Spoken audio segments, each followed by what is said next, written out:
And this is the Alexa application. I think it heard what I've just said. Alexa, it's okay. Thank you. Said is usually defined as being the one previously mentioned or spoken of. So, narinig niya yung boses ko, and what happens is it responds. So, I will not call her name again because it will respond to my queries. But this is the first video that I will be sending, and hindi pa siya finalized kasi I will be adding the relay to the Raspberry Pi.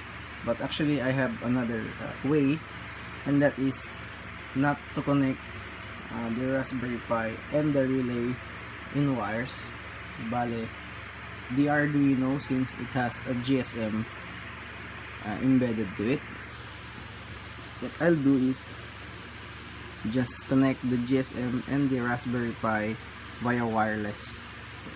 So this is a very good system because the Raspberry Pi will not be connected physically to the relay, and it will aid para hindi siya madaling masira. So ang mangyayari is, since we have an application last time which is to send SMS to the Arduino para maglagay ng mga schedules, we can also do that by sending messages from Raspberry Pi to Arduino using Alexa. So pwede natin siyang utusan para mag-send ng message.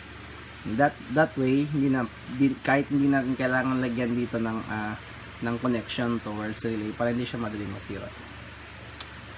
But if it's required, so okay lang din naman to control the relays using Raspberry Pi. At the same time, pwede mo rin siyang kontrolin using Arduino kung sakaling wala ka sa bahay and hindi ka kayang marinig nitong hindi ko napapangalanan kasi baka mag-react. Alexa, what's the weather today?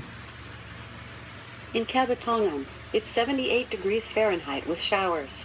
Today, you can look for thunderstorms, with a high of 87 degrees and a low of 74 degrees. Okay, so alam niya yung location ko. That's because to set up the Alexa app, kailangan ilagay mo muna siya sa Alexa application sa cellphone. And kung gusto mong control I couldn't find any enabled video skills.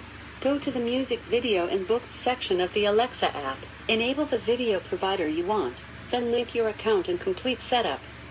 Okay, so pag narinig niya kasi yung name, it will i-reach niya kung ano yung next word and next phrase ko, then i-check niya yun sa kanyang AI.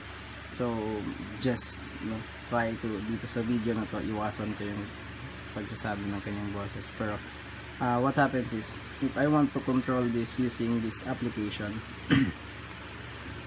itong box na to, using Echo Dot and Alexa. Okay, it's okay, thank you. So what happens is, pwede mong kontrolin ito siya to control devices.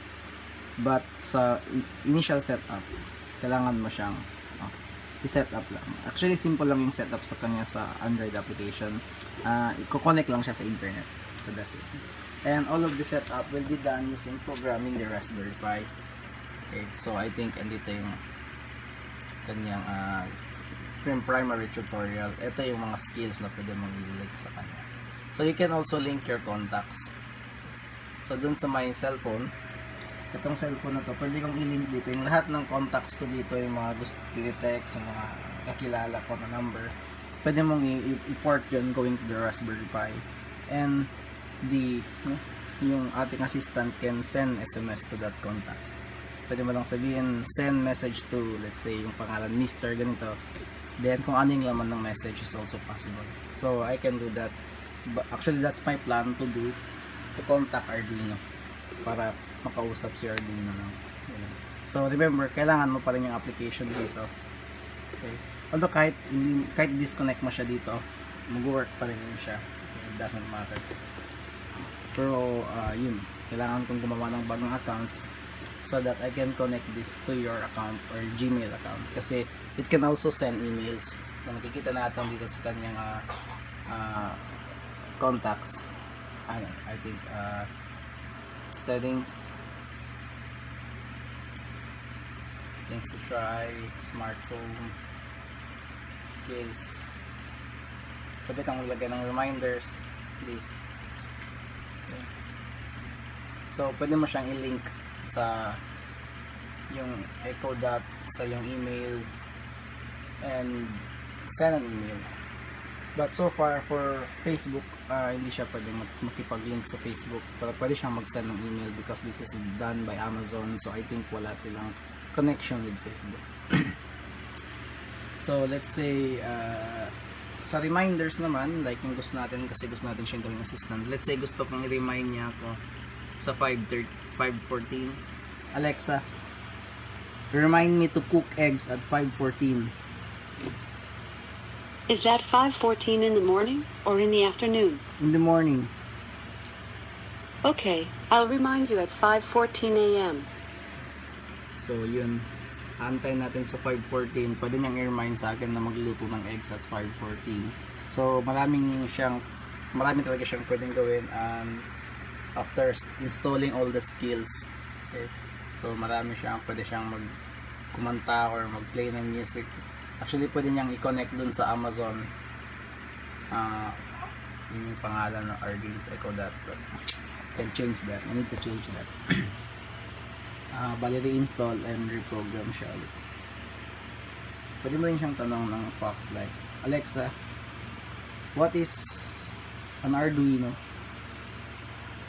Arduino, the Italian masculine name, with variants including Arduino, Ardino, Ardolino, Arduilio, Arduo, and the feminine Arduina. Okay, I think iba yung pagkakaintindi niya ng Arduino. It's just make it lang. Here's your reminder. Cook eggs. Thank you. Alexa, thank you. Stop. Here's your reminder. Cook eggs.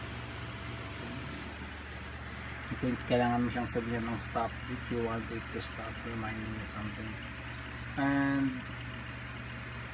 pwede mo rin siyang tanongin like, news, Alexa, what's on the news on CNN?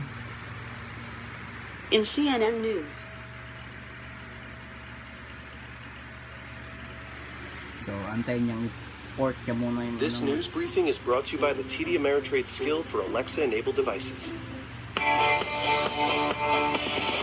Good morning, I'm John Berman. These are the 5 things to know for your new day. It is Monday, September 10th. Number 1, Hurricane Florence is gaining strength. It is taking aim at the east coast of the United States. It's a Category 2 storm right now. Alexa, but it could... Stop. The problem is news that is ported to Alexa is only on CNN and Fox News, and that is because it's linked to Amazon. So dito sa atin sa Philippines, wala tayong GMA, ABS-CBN. At the same time, hindi rin siya kumukuha ng ports ng news doon sa GMA and ABS-CBN. So far, kung sinabi mong news, dalawa lang yung network na napoport niya or nakukuha na ng video clips ng news. So hindi yung part ng Philippines. But still, it's quite amazing na pwede siyang magbigay sa'yo ng news.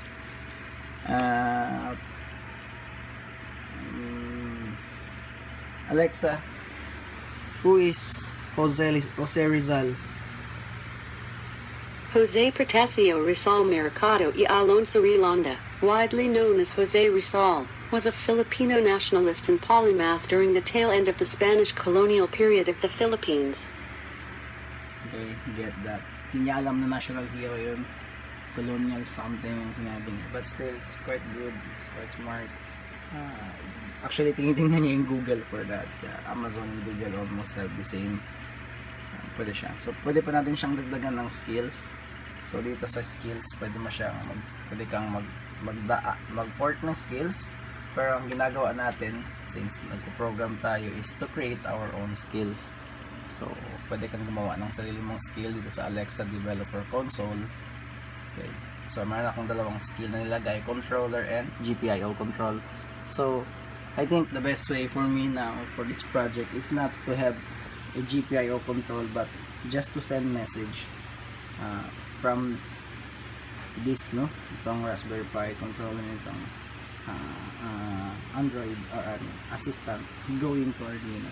Kasi sending message will actually pwede kong gamitin yan to set schedule dun sa ating relays. So yun, so pwede rin siyang gamitin, and pwede mo rin lagyan dito ng additional relay para control niya yung GPIO, but you need to first add another skill. So, yun. I think hindi ko pa talagang discover lahat ng kaya niyang gawin. Alexa, sing a song.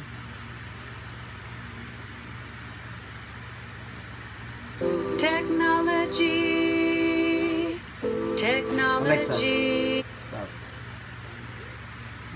Yung pangit yung boses na. Hindi lang natin kaya niyang kantahin na song. But pwede mo siya ipa-play ng songs. Alexa, play something from Taylor Swift. Taylor Swift is available with Amazon Music Unlimited. Would you like to learn more? Yes. Amazon Music Unlimited lets you play tens of millions of songs on this Echo Dot. It's free for 30 days and then you'll be automatically charged $3.99 a month. Cancel anytime. Terms in the Alexa app. Should I start your free trial and play music by Taylor Swift? $3.99. So that's $4. 200 peso per month. Parang, no. There is a problem with your payment method. To update it, go to Settings in your Alexa app and choose Voice Purchasing and check your one-click preferences. Okay, so that's a problem. $3.99 is almost $4. That's around 200 pesos per month. Okay naman, you can play any music just by saying it. No?